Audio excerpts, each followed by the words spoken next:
بسم الله الرحمن الرحيم। সালাম ও শুভেচ্ছা সবাইকে। বর্তমান সময়ে সাম্যবাদ একটা জনপ্রিয় এবং খুব প্রচলিত একটা শব্দ। ইসলাম এবং সাম্যবাদ এ নিয়ে নানান রকমের তর্ক বিতর্ক আলোচনা, সুআলোচনা, কুআলোচনা, নানান কিছু রয়েছে এই দুটো শব্দের ভিত্তিতে। আমার ভিডিও তৈরির একটা পর্যায়ে এসে মনে হলো যে ইসলাম এবং সাম্যবাদ নিয়ে কিছু কথা বলা খুবই জরুরি। কারণ বর্তমান সময়ে সাম্যবাদ এবং ইসলাম এই দুটো জিনিস একটা মুখোমুখি অবস্থানে দাঁড়িয়েছে। আবার কিছু মানুষ এই শব্দগুলোকে ব্যবহার করে অনেক ফায়দা লোটার চেষ্টা করছে, আবার এই বিপক্ষে দাঁড়িয়ে ফায়দা লোটার চেষ্টা করছে। তো সাম্যবাদ এবং ইসলাম পরস্পর বিরোধী কিনা, কিংবা সাম্যবাদকে ইসলাম কিভাবে দেখে, আমাদের যারা রাজনীতি ব্যবসায়ী আছে, ধর্ম ভিত্তিক রাজনৈতিক ব্যবসায়ীরা, তারা সাম্যবাদকে কোন অবস্থায় উপস্থাপন করে, আবার নিজেরা কি বয়ান রচনা করার চেষ্টা করে, সেই নিয়ে এই ধারাবাহিক ভাবে কয়েকটি পর্ব করব সাম্যবাদ এবং ইসলাম নিয়ে। কোরআন ইসলামের একমাত্র এবং পূর্ণাঙ্গ জীবন বিধান, শাশ্বত এবং চূড়ান্ত জীবন বিধান। কোরআনে আল্লাহ তাআলা অনেক কথা বলেছেন এবং মানুষের জন্য পূর্ণাঙ্গ জীবন বিধান এবং গাইডলাইন। সেই গাইডলাইনের মধ্যে মানুষের মর্যাদা হিসাবে, মানুষের অবস্থান হিসাবে নানান অবস্থা উল্লেখ করেছেন। তেমনি মানুষের অধিকার, হক, ন্যায় নীতি, ন্যায্যতা, সাম্যতা, এই সংক্রান্ত অনেক আয়াত আল্লাহ তাআলা নাজিল করেছেন।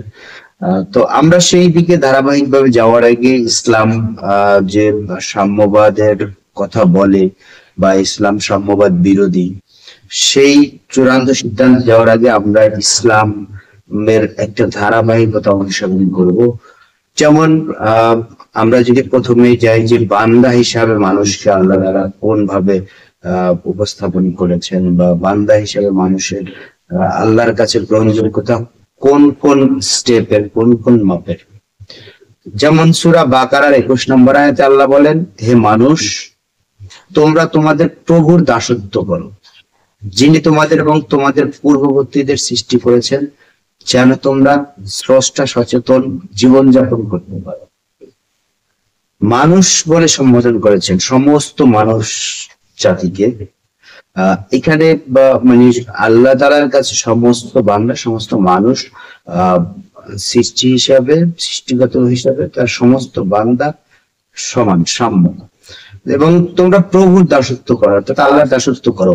আমরা নানান সময় ইবাদতের বিভিন্ন পর্যায়ে দেখি যে আমরা সবাই আল্লাহর ইবাদত বা দাসত্ব করছি। সেখানে প্রেসিডেন্ট, রাজা, প্রজা, ধনী গরিব, মানে সব, কারো কোনো বিভেদ নেই। এবং ইসলাম সেটাকে মূলত হচ্ছে যে প্রায়োরিটি দেয়। আর এর বাইরে যে ইসলামকে কেন্দ্র করে অনেক আনুষ্ঠানিকতা, অনানুষ্ঠানিকতা, ধনী গরিবের যে বিভেদ সৃষ্টি করা হচ্ছে, এগুলো বেসিক্যালি অনেকটাই মানুষ কেন্দ্রিক বা মানুষের সৃষ্ট এরকম কেন্দ্রিকই। কারণ ইসলাম সাম্যতাকে খুব গুরুত্ব দেয়। যে একই কাতারে আমরা সালাত কায়েম করছি, কোরআন পাঠ করছি, সেখানে ধনী গরিব দরিদ্র সবার জন্য একই নির্দেশনা এবং সবার জন্য একই নির্দেশ দিয়েছেন। আমরা হয়তো ধন সম্পদের দিক থেকে কিছু পার্থক্য করি, কিন্তু আল্লাহ তাআলা কোরআনে এভাবে বলেছেন যে ধনীদের কাছে গরিবের মাল রয়েছে, অর্থাৎ ওই গরিব বা ওই অক্ষম বা ওই অযোগ্য ব্যক্তি সেই সম্পদকে সংরক্ষণ করার যোগ্যতা রাখে না বলে ধনীদের কাছে থাকে, সেভাবে কোরআন উল্লেখ করেছে। যাই হোক, আমরা সেদিকে আরো পরে যাব।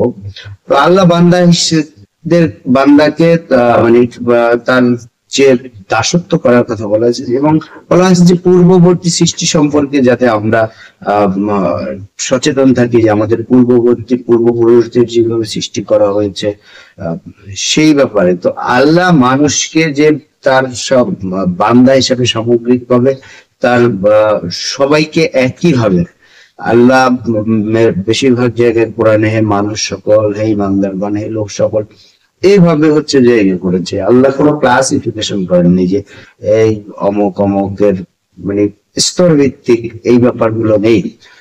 তো মানুষের মর্যাদা সেইভাবে। এবং আরেকটা ব্যাপার হচ্ছে যে সূরা 51 নম্বর সূরার 56 নম্বর আয়াতে বলেন আল্লাহ যে, আর আমি মানুষ ও জিনকে শুধুমাত্র আমার দাসত্ব ছাড়া অন্য কোনো উদ্দেশ্যে সৃষ্টি করিনি। আল্লাহ দাসত্ব গ্রহণ করতে হবে, অর্থাৎ তার একাত্মতা স্বীকার করতে হবে সমস্ত মানুষকে।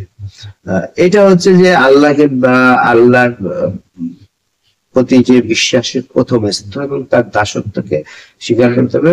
এবং আল্লাহ মানুষ এবং জিন জাতি সৃষ্টি করেছেন তার দাসত্ব করার জন্য। এখন প্রসঙ্গ আসতে পারে যে তার দাসত্ব কি। তার দাসত্ব যে আমরা নামাজ পড়ছি, রোজা রাখছি, বা আমাদের ধর্মকর্মগুলো করছি, এর দ্বারা আল্লাহ কিন্তু কোনো ডিরেক্টলি উপকার হচ্ছে না। সো আল্লাহর দাসত্ব করা, আল্লাহ যে অন্যান্য যে হুকুম মাহকাম গুলো আছে সেইগুলো। আমি আপনাকে আমাকে সৃষ্টি করার আগেও আল্লাহর যে ক্ষমতা ছিল, আপনাকে আমাকে সৃষ্টি করার পরেও আমি এত এত ইবাদত করছি, বা সারা দুনিয়ার মানুষ এত এত ইবাদত করছে, সেই একই ক্ষমতা রয়েছে আল্লাহ। তো যাই হোক, আল্লাহ মানুষকে তার একমাত্র তার দাসত্ব করার জন্য, তার অর্থাৎ তার কে যে তার শ্রেষ্ঠত্ব মেনে নিয়েই হচ্ছে যে তার প্রতি বিশ্বাস স্থাপন করতে হবে, সেটা সবার জন্য প্রযোজ্য।